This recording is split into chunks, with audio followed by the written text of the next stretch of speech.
Hello friends, good morning. I am here with a new video. मैं GS Shekhawat आपसे मुखातिब हूँ। कल वाले जो रैंक कार्ड आरआई अजमेर ने रिलीज किया है उसकी बात लेकर के। देखिए दोस्तों, मैंने मेरे टेलीग्राम चैनल के ऊपर ये पुराना मेरा सीट मैट्रिक्स वाला वीडियो डाल दिया है। फिर भी मैं आपको थोड़ी सी जानकारी देना चाहूँगा कि आपका रैंक कार्ड है उसको आप सीट मैट्रिक्स से रिलेट कीजिए, तभी आपको आप कहाँ स्टैंड कर रहे हैं ये पता चलेगा।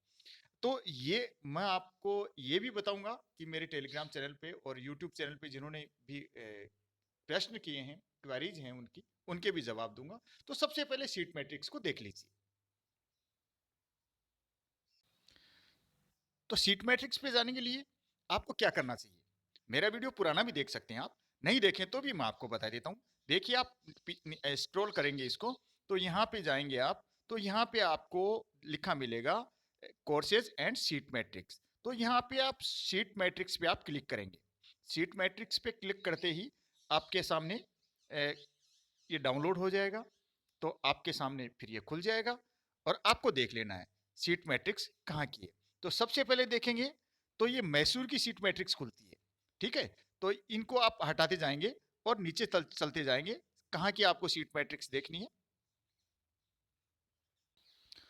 तो फ्रेंड्स, हम आ गए regional institute of education Ajmer की एकेडमिक सेक्शन। तो यहाँ आपको सीट मैट्रिक्स दिखाई दे रही है। तो यहाँ आप देखेंगे कि पहले बीएड, 4 ईयर बीएड और 2 ईयर बीएड के लिए 50 थे और एमएड के लिए 30 सीट थी। तो वो 10% बढ़ के 50 की जगह 55 हो गई है बीएड के लिए, और एमएड के लिए 30 की जगह 33 हो गई है। वो मैं आपको और नीचे भी दिखा सकता हूँ, ये आप यहाँ देख लीजिए, आपको सब नजर आ जाएगा। नोट सीट्स, ये देख लीजिए आप, ये 55 seats BSc BEd PCM group, और 55 seat BSc BEd CBZ group, ये 4 ईयर बीएड का है। और बीए बीएड के लिए भी ये 4 ईयर का है। और यहाँ आके आएंगे आप, 55 सीट है साइंस ग्रुप, ये 2 ईयर बीएड के लिए है। और ये लास्ट में एमएड के लिए 33 सीट है। ठीक है, इसको समझ गए ना आप कि 55 सीट आपके BEd humanities BEd science group के लिए है, 55-55, और 33 सीट आपके एमएड के लिए है। इतना समझ गए आप? अब आ जाए सीट मैट्रिक्स में चलते हैं। अभी हाँ, ये बीएड के लिए देखते हैं। बीएड के लिए कैसे होंगी? उत्तर प्रदेश के लिए 25 सीटें हैं, जिनमें जनरल को 11 सीट मिलेंगी, ईडब्ल्यूएस को 3 सीटें मिलेंगी, ओबीसी को 7 सीटें मिलेंगी, एससी को 4 और एसटी को 2। अब आप अच्छी तरह समझ लीजिए, अगर आप यूपी में जनरल कैटेगरी में हैं, ठीक है ना, जनरल का मतलब है ओपन कैटेगरी में, ठीक है, अगर आपकी स्टेट रैंक 10-11 तक है तो आपका सिलेक्शन यहां होता है। आपकी स्टेट रैंक अगर 11 है तो आपका सिलेक्शन यहां होता है, आप चाहे किसी भी कैटेगरी से हो। एससी में है, एससी में है तो एसटी में, तो आपकी अगर 1 2 3 4 5 ये कितनी भी आपकी रैंक है, 11 तक रैंक है, तो आपका जनरल कैटेगरी में ही हो जाता है।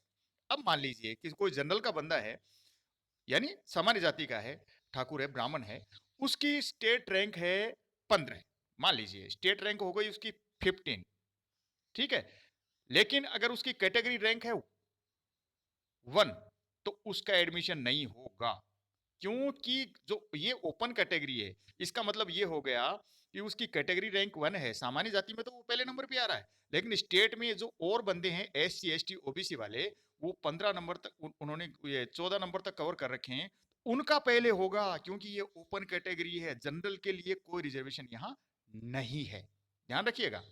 तो यहाँ आप इसको इस तरीके से रिलेटेड कीजिए कि जो ओपन कैटेगरी वाले हैं ना, जो जनरल कैटेगरी वाले में, वो ओपन में है, अगर उनकी स्टेट रैंक 2 है, 3 है, 4 है, तो भी कोई फर्क नहीं पड़ता। अगर स्टेट रैंक उनकी अगर मान लीजिए 11 है, किसी बंदे की स्टेट रैंक है 11, 11, ठीक है ना, और कैटेगरी रैंक है उसकी 1, तो उस बंदे का जो ओपन रैंक में आ रहा है, जो कैटेगरी रैंक उसमें आ रहा है, ये जनरल का ही है मान लो, अगर उसका जनरल में 1 रैंक है और उसकी स्टेट रैंक 11 है, तो उसका नंबर 11वें नंबर पे आएगा, पहले नंबर पे नहीं आएगा।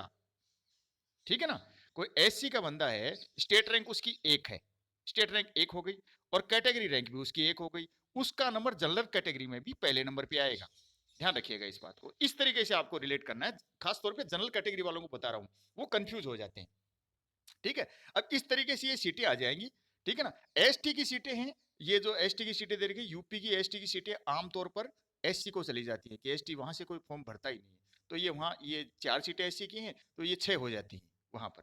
और बाकी ये पूल कोटा समझा देता हूँ, राजस्थान में 9 सीटें टोटल हैं, जनरल की 5 हैं, ईडब्ल्यूएस की 1 है, ओबीसी की 2 है, एससी की 1 है, और ये जो ये आपको दिखाई दे रहा है एसटी की कोई सीट नहीं दिखा रहा। तो ये पूल कोटे की जितनी भी सीटें राजस्थान को ही जाती है, मैं आपको मेरे अनुभव से बता रहा हूँ कि ये सीटें राजस्थान को ही जाती हैं।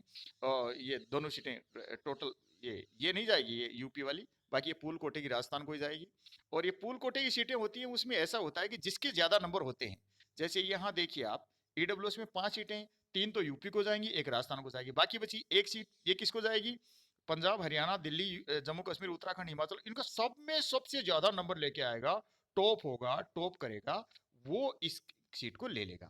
ऐसे ही आपको जब पूल बनता है तो पूल का मतलब ये है कि सभी स्टेट में जो टॉप करेगा वो उस सीट को ले लेगा। तो इसे आप रिलेटेड कर लेंगे, ठीक है ना। अब ये देखिए 33 सीटों का है, यहाँ आप एमएड की सीटें देख सकते हैं, 15 सीट हैं, जिनमें से यूपी की, जिनमें से 6 जनरल के लिए, 1 ईडब्ल्यूएस के, ओबीसी की 4 है, एससी के लिए 2 है, एसटी के लिए 1 है। बाकी फिर यहाँ राजस्थान में आएंगे तो ओबीसी के लिए कोई सीट नहीं है, यहाँ फिर पूल बन रहा है, ठीक है। यहाँ ओबीसी के लिए कोई सीट रिजर्व नहीं है, यहाँ पे पूल बन रहा है, पंजाब, हरियाणा, दिल्ली वगैरह जितने में से सबसे ज्यादा जो नंबर लेके आएगा वो यहाँ पूल में सीट ले लेगा। राजस्थान, पंजाब, हरियाणा सबको मिला के सबसे टॉप में जिसके नंबर आएंगे वो लेगा। तो इसलिए मैं एक बात कर देता हूँ, किसी की स्टेट रैंक पूल में मान लो को हरियाणा में कोई फर्स्ट है, सुन लीजिए ध्यान से, पिछली बार हुआ था अरुणाचल प्रदेश में किसी की फर्स्ट रैंक थी, लेकिन उसका नंबर नहीं आया, क्यों? पूल कोटे से था, ठीक है ना। एनई कोटे से, ये आरआई भुवनेश्वर की बात है, पूल कोटे से था, तो उसका नंबर नहीं आया। वो बोला सर मैंने तो टॉप किया है अरुणाचल प्रदेश में, मेरा नाम नहीं आ रहा। तो करा किया तो किया, पूल कोटे की सीट है, किसी अदर स्टेट वाले ने उससे भी ज्यादा नंबर ले लिए, तो पूल में सबसे ज्यादा नंबर लेके आएगा। अब मैं बता देता हूँ किस तरीके से। ये आप ये ओबीसी की सीट है, मान लो ये 4 सीटें हैं, राजस्थान वाले के आए नंबर 80, पंजाब वाले के आए 81, हरियाणा वाले के आए 70, ठीक है, दिल्ली वाले के आ गए 95, ऐसे मैंने एक बता रहा हूं। और चंडीगढ़ वाला ले आया, चंडीगढ़ वाला यहाँ नंबर लेके ये जो हिमाचल वाला नंबर लेके आ गए 96। अब ये सीट किसको जाएगी बताओ? ये 4 सीटें हैं, अब ये सीटें जाएंगी, बस ये मैंने आपको आइडिया बता दिया है। बच्चे 5 हैं, 1 1 2 3 4 5, 5 बच्चे हैं, सीट है 4, किस किस को जाएगी सीट? ये सीट जाएगी हिमाचल वाले को चली जाएगी, हरियाणा वाले, राजस्थान वाले को चली जाएगी, जो 70 नंबर जिसके है ना उसको सीट नहीं मिलेगी। अब ये किसी भी स्टेट का हो, अब इसने तो अपने स्टेट में टॉप किया है, अपने स्टेट में टॉप कर लिया, लेकिन अपने स्टेट में टॉप करने से नहीं, पूल को जो टॉप करेंगे ना वो ही सीट को पाएंगे, ये ध्यान रखना इस बात का, ठीक है। मैं एक बार और समझा देता हूं। एसटी की 1 सीट है, यहां देख लीजिए, एसटी की एमएड में 1 सीट है। अब एसटी पूरे 1 सीट यहाँ यूपी की आ गई, ये तो यूपी वाले को ही मिलेगी, ठीक है ना। या फिर ये एससी में चले, यूपी वाली एससी में चली जाती है, और नहीं तो फिर ये 1 सीट है ना, ये पूल में जाएगी, तो जितने भी स्टेट है राजस्थान, पंजाब, हरियाणा, इनमें से जो सबसे ज्यादा नंबर लेकर आएगा, बेशक वो सब अपने अपने हर स्टेट में कोई ना कोई तो टॉप करेगा, चंडीगढ़ में भी कोई करेगा, हिमाचल में भी सबसे ज्यादा नंबर लेकर आए, उत्तराखंड में, तो स्टेट रैंक तो उसकी पहली दर्शाई जाएगी, ठीक है ना।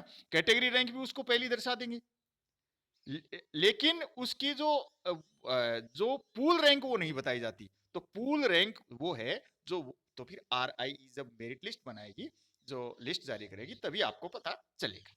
अब मैं आपको बता देता हूं कुछ बातें। मूनलाइट पूछते हैं कि सर रैंक कार्ड डाउनलोड करने के बाद क्या करना होता है कि मेरा नाम मेरिट लिस्ट में आ जाए? तो मूनलाइट आपको कुछ नहीं करना होता है आपका नाम मेरिट लिस्ट में लाने के लिए, ठीक है। वो सब कुछ आरआई ही करेगी। अगर आपका नाम रैंक में ऊंचा है तो आप अपने कागज तैयार कर सकते हैं।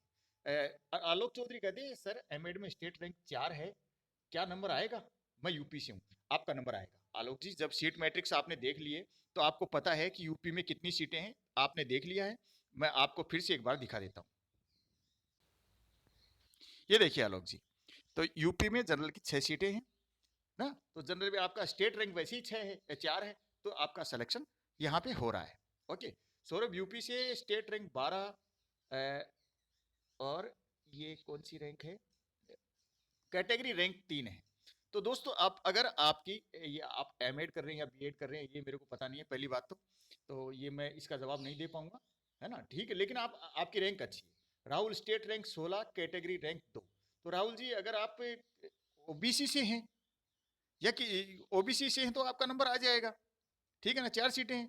लेकिन यूपी से हैं तो आ जाएगा। अब ये पता नहीं है आप स्टेट रैंक कौन सी आप कौन से स्टेट से हैं, तो ये आप स्टेट से और अपनी कैटेगरी से इसको लिंक कर लेंगे। राहुल सिंह एमएड हैं यूपी से, ये टेलीग्राम चैनल पे पूछ रहे स्टेट रैंक 2 है और कैटेगरी रैंक 1। भाई आपका तो पक्का है, आपको कौन रोकने वाला है एमएड में। आपकी स्टेट रैंक कितनी है, 2 है, और कैटेगरी रैंक आपकी 1 है। मान लो आप जनरल से हैं तो भी आपका है, राव किसी उससे है तो भी आपका सिलेक्शन पक्का है। विक्रम बिजार ने फर्दर प्रोसेस पूछ रहे हैं, तो फर्दर प्रोसेस आप अगर आपकी रैंक अच्छी है तो अपने कागज आप तैयार कर लीजिए, है ना, और बाकी प्रोसेस तो उनको ही करना है। विकास अमीशा मूमल राठौड़, तो मूमल राठौड़ का 81% है, तो फिर भी रैंक स्टेट रैंक है वो 13 है, कैटेगरी रैंक 3 है, यानी इसका मतलब मेरिट मेरिट बहुत ज्यादा गई है, कट ऑफ ज्यादा गई है। इन्फिनिटी, निखिलेश कुमार, सनशाइन, उदय, ये बहुत सारे क्वेश्चन ये पूछ रहे हैं, सामान्य से प्रश्न है जो मैंने इसमें जवाब दे दिए हैं। तो आप इसको इससे रिलेट कर लेंगे, ये एमएड वाले इससे कर लेंगे और बीएड वाले इससे कर लेंगे। आपको और भी कोई इंक्वायरी हो तो ये जो सीटें डिवाइड होती हैं कि यूपी की 25 कैसे, राजस्थान की 9 कैसे, ये कैसे, तो ये देखो पॉपुलेशन के आधार पर है। जो सेंसस होती है उसके आधार पर, जनगणना होती है उसके आधार पर, और जो जिसकी जितनी जनसंख्या है उसकी उतनी भागीदारी मान करके ये रिजर्वेशन ये दिया हुआ है। यूपी की आबादी ज्यादा है तो वहाँ 25% है, राजस्थान की यूपी से कम है तो 9 है, फिर ये थोड़ी थोड़ी आबादी है उनकी, उसी हिसाब से सीटों का बंटवारा किया गया है। बार चलते चलते मैं फिर से कह देता हूँ, सीट, अपनी सीट के बारे में देखने के लिए आपको एक ही काम करना है कि आपके कैटेगरी में सीट कितनी है, ठीक है ना, और आपकी स्टेट रैंक क्या है। फिर भी मैं आपको बता देता हूं कि अगर पूल की सीट है तो पूल की सीट का आपका अंदाजा बिल्कुल नहीं लगेगा। हाँ, मोटा मोटा लग जाता है कि मेरा पहला नंबर है तो हो सकता है मैं ही सबसे टॉप कर रहा हूं, लेकिन 5 स्टेट में कौन सबसे ज्यादा नंबर ले रहा है, तो पूल की सीट का आपको अंदाजा नहीं लेगा। ओके दोस्तों, आपको लोगों को अच्छी रैंक आई है, बहुत बहुत बधाई। अगले वीडियो में फिर मिलता हूँ। कोई प्रॉब्लम हो तो मेरे को जरूर आप कमेंट सेक्शन में जाके कीजिए, कमेंट कीजिएगा, और मेरे टेलीग्राम चैनल को ज्वाइन कर लीजिएगा, और ये यूट्यूब चैनल है इसको भी आप सब्सक्राइब कर लेंगे तो आपको समय समय पर जानकारी मिलती रहेंगे। ओके फ्रेंड्स, धन्यवाद, नमस्कार, जय हिंद।